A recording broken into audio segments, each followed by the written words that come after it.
Harishankar sir Harishankar గారు, మీరు teaser launch ఈవెంట్లో రవితేజ గారిని మీరు ఎలా చూడాలనుకున్నారో అలా చూపిస్తానని చెప్పేసి అన్నారు కదా. అవును సార్. బట్ సత్య గారి దగ్గర నుంచి ఆ కామెడీ హ్యూమర్ ఎక్స్పెక్ట్ చేస్తున్నాం, కానీ మీరు బయటికి తీసుకురాలేదేమో. మాస్ మహారాజా గారి దగ్గర నుంచి ఆ వింటేజ్ కామెడీ ఎక్స్పెక్ట్ చేయొచ్చా వెంకీ లాంటిది? అంటే 2.5 గంటల్లో తీసిన సినిమా 2 నిమిషాల 22 సెకండ్లు ఉందండి. ఇది చూపించలేను నేను. ఆ గబుక్కున ఆయన చేసే ఎంటర్టైన్మెంట్ అంతా చూపించలేను. రవితేజ గారి కామెడీ అంతా ఎలా ఉందంటే సిచ్యువేషనల్ కామెడీ అండి. ఆ ముందు వెనక సీన్ తెలిస్తే కానీ ఆ సీన్ నవ్వురాదు.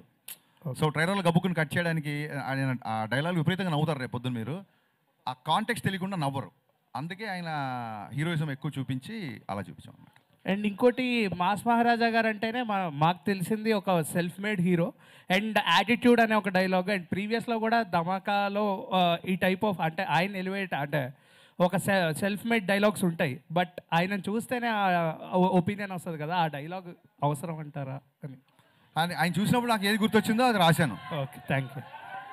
యా, హరీష్ శంకర్ గారు ఇక్కడ. కానీ ఇంకోటి ఏంటంటే అండి, ఇప్పుడు ట్రయలర్ అవ్వచ్చు, లేకపోతే మొన్న చేసిన టీజర్ అవ్వచ్చు, రేపు తీసిన చాలా సీన్లు అవ్వచ్చు. అప్పుడు కూడా మీకు చాలా అనిపిస్తుంది, అసలు ఈ పాట అవసరమా, ఇక్కడ ఇది అనిపిస్తుంది అని మీకు చాలా అనిపిస్తుండొచ్చు. We have a difference of opinion on the film. కానీ డైరెక్టర్ నేను కదా, నాకు ఏది అవసరం అనిపించింది అదే పెడతాను సినిమాలో. Thank you. హరీష్ శంకర్ గారు సార్, ఇక్కడ సినిమాలో